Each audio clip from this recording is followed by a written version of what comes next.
Stay. I'm going to ask Stephen Hauer before every worship song to mention the verses that we're focusing on. Okay, so I apologize. We didn't say the focus, but the verses for this particular Psalm 113, Stephen was. I don't know. Okay. I don't have it in front It's of me. It's in the booklet. Okay, It's in the book. It's in the book. That's right. We provided an English translation and an English transliteration in the booklets. What we have, it was 2-4. Okay, it was Psalm 113, 2-4, and you should just know that the next one will be. Steve, do you have the actual? I'm asking if you can get that while I do the insight. I appreciate that. Okay. Sometimes the technicalities get away with you. Psalm 114, what causes the sea to be rerouted? The Jordan to turn backward, solid mountains to leap in the air like lambs, and rocks turning into water.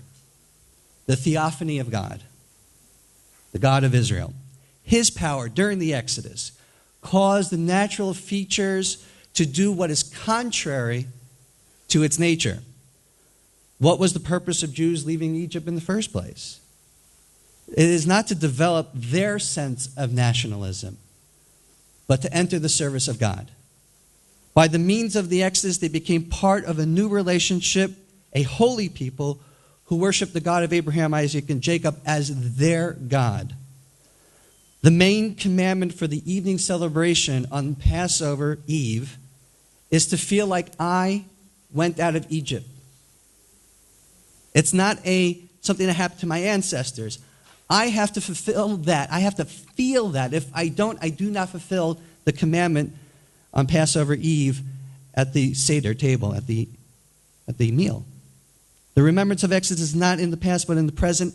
I cannot be who I am today without that redemptive moment in divine history. My freedom today as a Jew in my sovereign state is only possible due to the Exodus that happened thousands of years ago.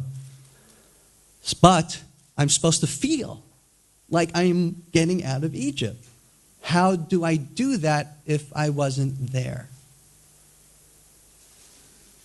Even though the people have left Egypt, Egypt still is in the people. The Hebrew word for Passover is Pesach.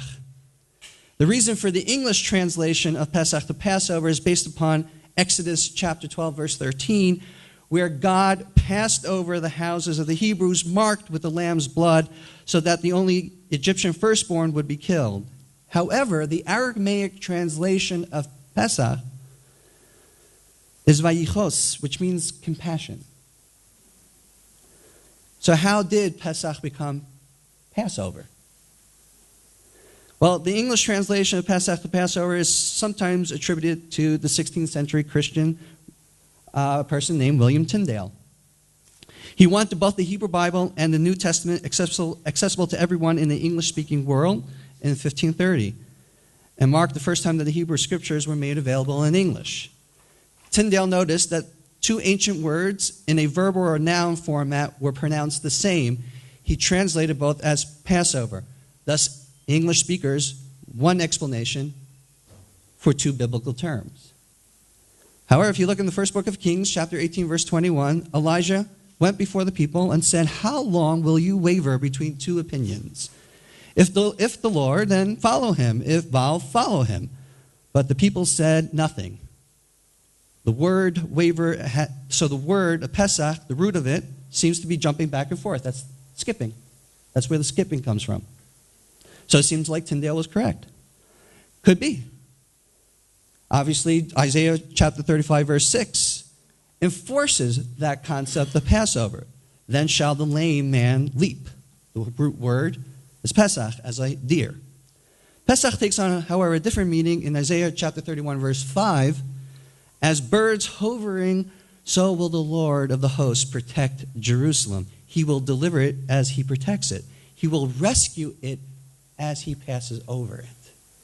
The connotation here is not simply Passover, but protection. Applying this translation during the plague of the firstborn, God at the time placed himself in such a situation as to protect the house of the Israelites against the destroying angel. This is consistent within the context of what's actually happening that evening. If we pay attention to Exodus chapter 12, verse 23, we have two characters, God and the destroyer. The Almighty assures those who heeded the commandment to put the paschal blood on the doorpost, the destroyer will not come in to enter and destroy them. So we see God is actually the protector. There is a third alternative explanation to Pesach. It comes from 1 Kings chapter 18, verse 21. It means to limp.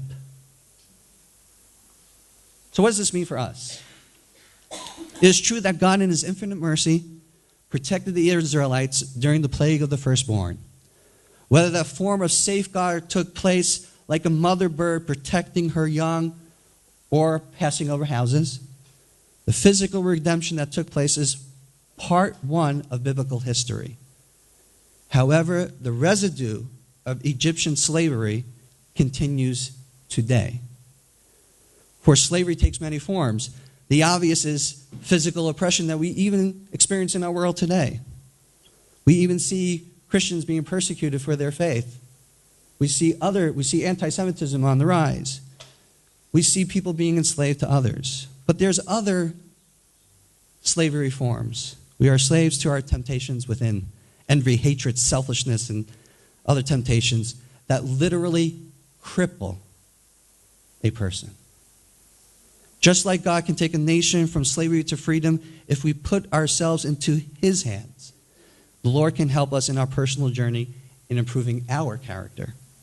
It is sometimes easier to take the person out of Egypt than to take Egypt out of the person.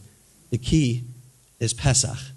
So when we praise Psalm 114, we let ourselves open to him so he can take us out from the slavery of our temptations. I ask Sharon Sanders from Christian Friends of Israel to recite Psalm 114.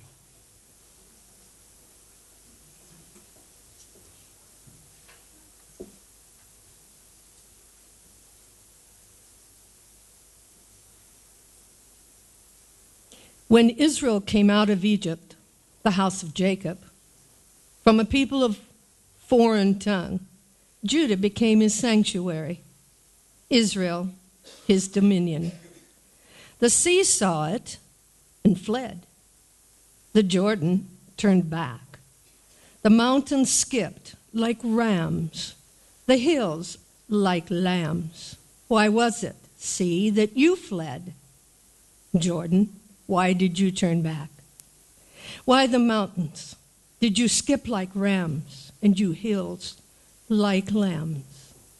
It was at the presence of the Lord, creator of the earth, at the presence of the God of Jacob, who turned the rock into a pool of water, flint into a flowing spring.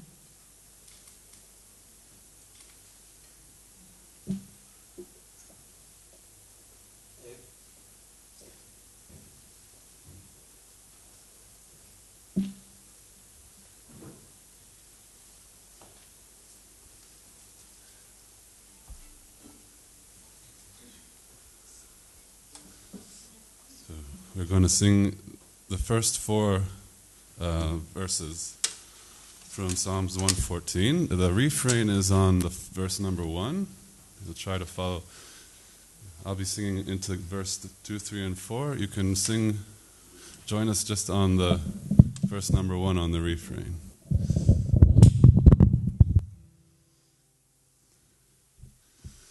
בצאת ישראל ממצרים, בית יעקב מעמלו. בצאת ישראל ממצרים, בית יעקב מעמלו. בצאת ישראל ממצרים, בית יעקב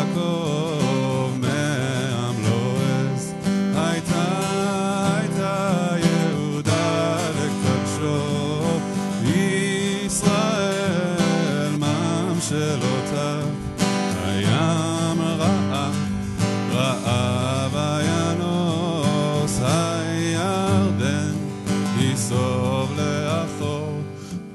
בצאת ישראל ממצרים, בית יעקב מעם לועז, בצאת ישראל ממצרים, בית יעקב מעם לועז, הייתה יהודה לקדשו, ישראל ממשלותיו, הים ראה וינוס, הירדן מסוב לאחור, בצאת ישראל ממצרים, בית יעקב מעם לועז, בצאת ישראל ממצרים, בית יעקב מעם לועז.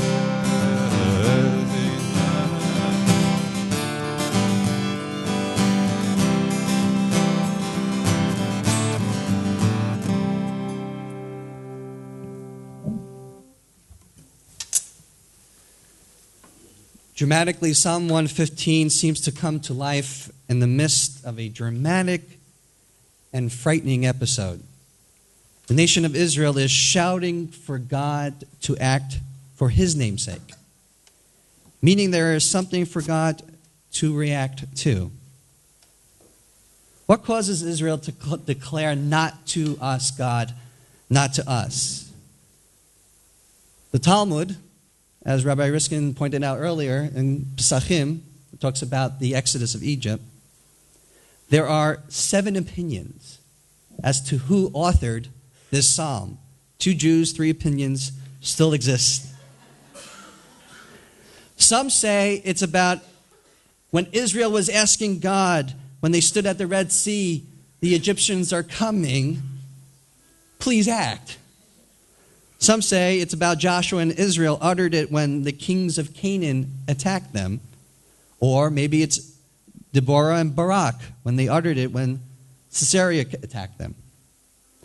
Hezekiah and his companions uttered it when Sancherib attacked them.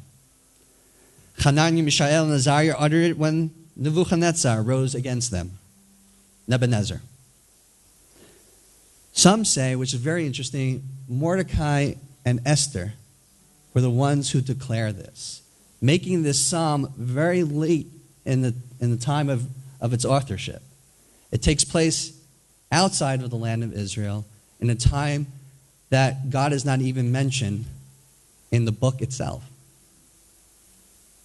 And in the most darkest moments where people are not realizing God is within, they cry out to God to act for his namesake. But the question is, why is God absent? Why isn't he there? The hint is verse 16. God has turned over the earth to mankind. The speaker uses the word natan, bestowed, a response to the demand that God bestow glory on behalf of his name, hinting that the unarticulated problem was the cause not by God, but by man. All this reinforces another central and closing term, the role of we in the psalm. It changes as the psalm progresses. We appears in verses 1 through 3, 12, and 18. And here lies one of the psalm's subtle ironies. We moves from being discounted to being remembered in verse 12 to be blessing God in verse 18. God is blessed and granted glory for his own sake because of how he created the world, giving earth to the man. The way to do is to show loving kindness and faithfulness to Israel, that we. In turn, Israel has a central role for demonstrating God's presence in this world by partially blessing him. Very interesting notion. By blessing, we are in partnership with God. The end of the psalm, then, in some measure, twists the entire opening from a negative to a positive.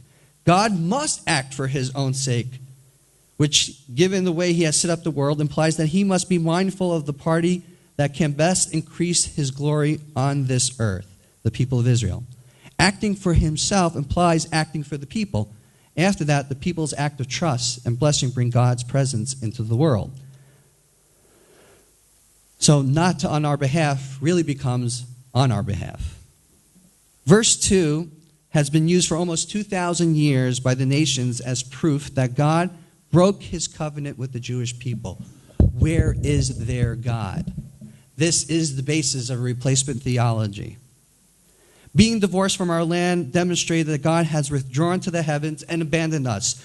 To recite this psalm in the state of Israel with the nations that understand the significance of this miracle and declare that God never severed his covenant with the Jewish people is an humbling experience. But this is exactly what's happening right now. To wake up every morning, you have the privilege to wake up every morning in the continuous act of God's unfailing love. Every person living in this country, whether you're here on a tourist visa or not, is a testament to the God of Abraham, Isaac, and Jacob, a God who is faithful and still present in human history. I'm still cognizant there are many nations around the world that cannot see. The Psalm says it. They deny and even mock Israel.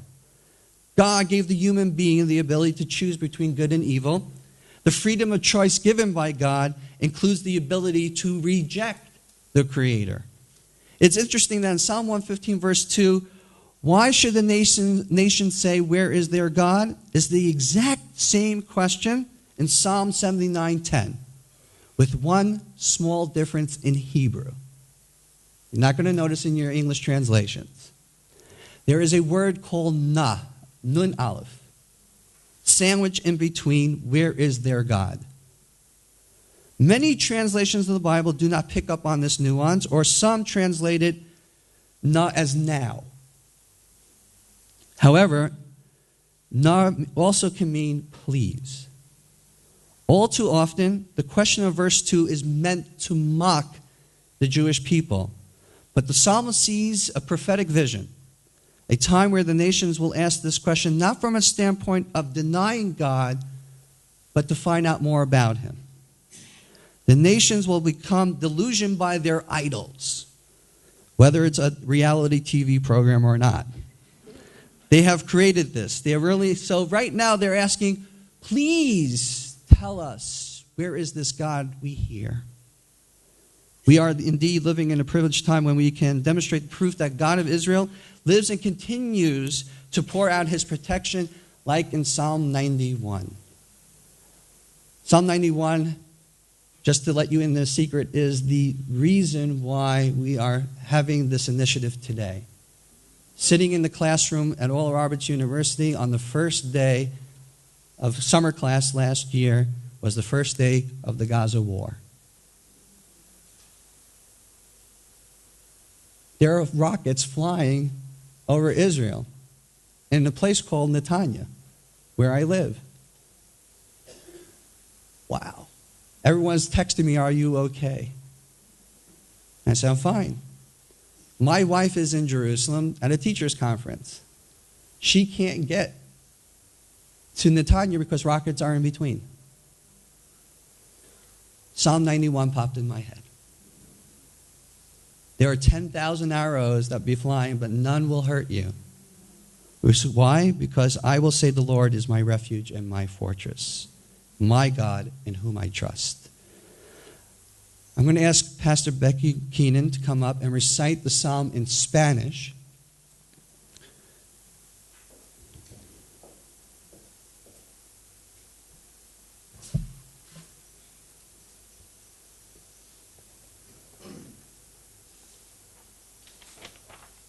Psalm 115, Salmo 115.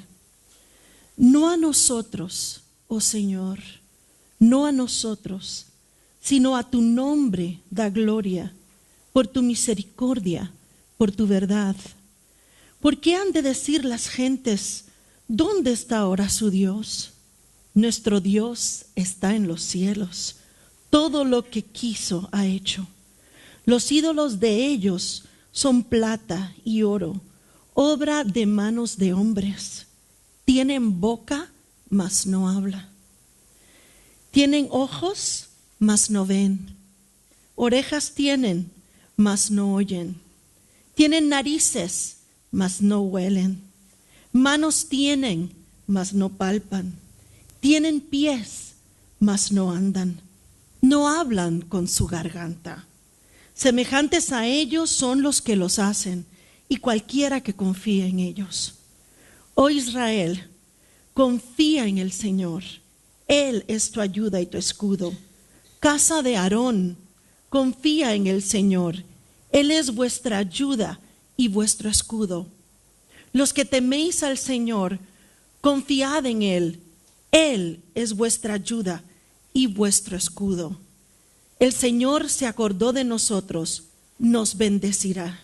Bendecirá a la casa de Israel, bendecirá a la casa de Aarón, bendecirá a los que temen al Señor, a pequeños y a grandes. Aumentará el Señor bendición sobre vosotros y sobre vuestros hijos. Benditos vosotros del Señor, que hizo los cielos y la tierra. Los cielos son los cielos del Señor, y ha dado la tierra a los hijos de los hombres. No alabarán los muertos al Señor, ni cuantos descienden al silencio, pero nosotros bendeciremos al Señor desde ahora y para siempre. Aleluya.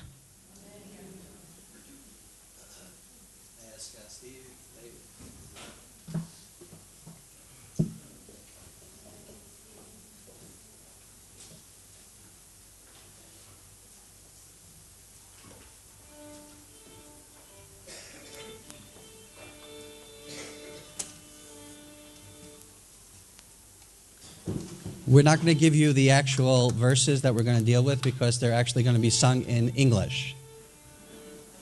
This is the first song, the first of two songs that we produced in the last 3 months while we were creating the initiative. This is a new song on Hallel. Actually, the verses are verse 1 and verse 18.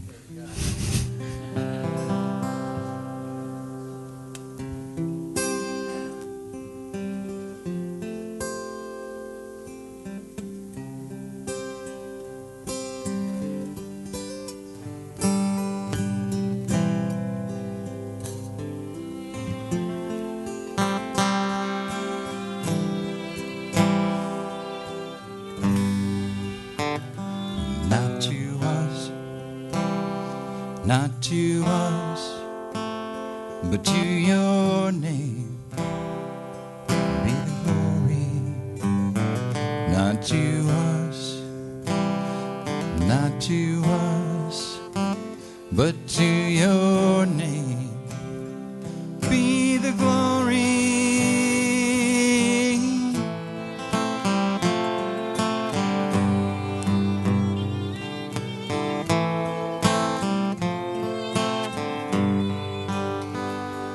Not to us, not to us, but to your name be the glory.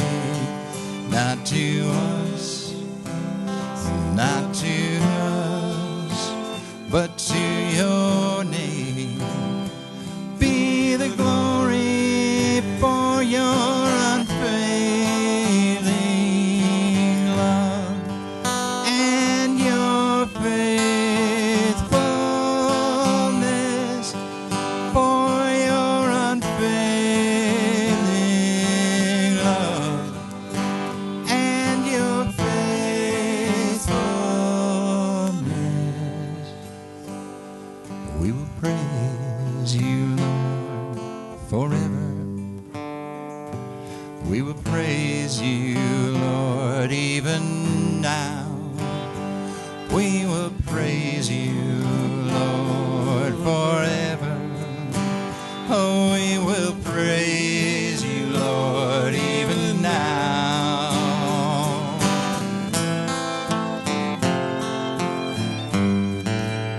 We will praise you, Lord. We will lift up your name on high.